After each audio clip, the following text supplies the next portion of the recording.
It's the first week of January, and spring is just around the corner. And that usually means for me gardening and getting things set up for beautification of my yard and some hard work. So I'm taking today and doing an inventory of the items I do and do not have within my seed stash, trying to set up a plan for how I want to plant my garden this year, and then also kind of a list of the items that I want to can and process, dehydrate, set up in my food storage for the rest of the year.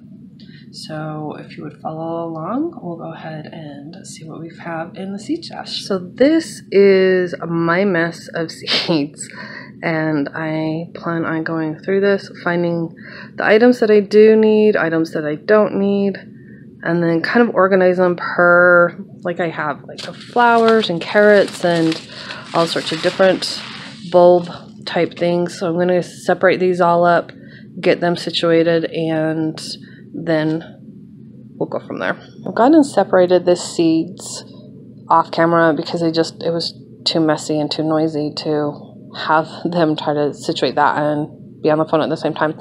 So I went ahead and separated them into flowers, and these are the things either I had marigolds and I pulled all of the seeds out. I haven't decided which ones I'm going to plant this year, but I just wanted them all in one spot. And then here we have all of the vine type fruits and vegetables, watermelon, pumpkins, gourds, things like that. The different styles of tomatoes I want to try this year. Some of the other standing vegetables, okra, spinach, beans, and then all of the root type vegetables being beets, carrots, onions, and leeks. And so I've gone ahead and got those separated, and then I'm going to choose and pick which ones I want to plant this year. I do have other fruit items, mainly strawberries, raspberries, elderberry, rhubarb, marionberry, boysenberry, gooseberry, and currants. And most of those are either planted permanently or they're outside in containers waiting to be planted, and that will occur in the spring. With all the seeds organized and written down what I want to take and start planting this year, I've gone through and kind of made up a rough estimate of how I want my garden to look like this year. Now, the gooseberry and the currant and the grape are permanent right now, so I'm not pulling those out. They are going to remain where they're at. But this is kind of an estimate of what I want or how I want to set up my garden this year.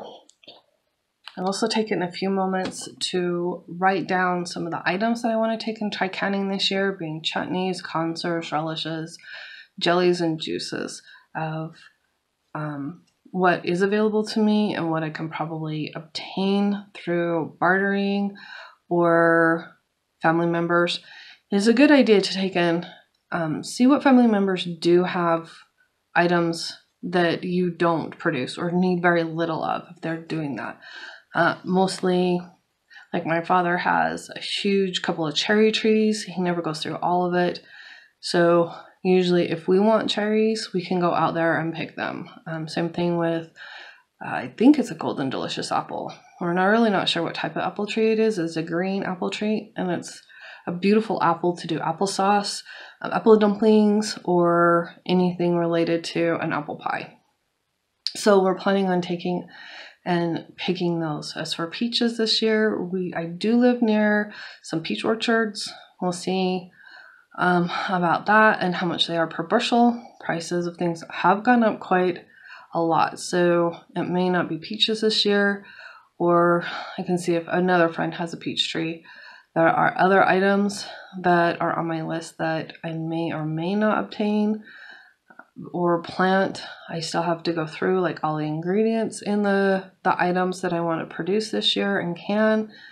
So it's going to be a little bit more of a process, but at least it started, and hopefully by the end of today I will have everything accomplished and an idea of what I want to grow and what I want to process and put in my food storage, and also an idea of what to get started planting for next month. Usually February is the time you want to start your starts. March or February or March, somewhere around in there is where you actually want to take and start your start, so they'll actually have a good substantial growth on them before you plant them. And usually I don't plant things here until after Memorial Day. Usually we have a little bit of a frost if I plant them sometime in May. I may plant some of the flower seeds and see how they grow without problem, especially a lot of the perennials. I don't have to worry about those usually. So we'll take that step and see where we are come next month.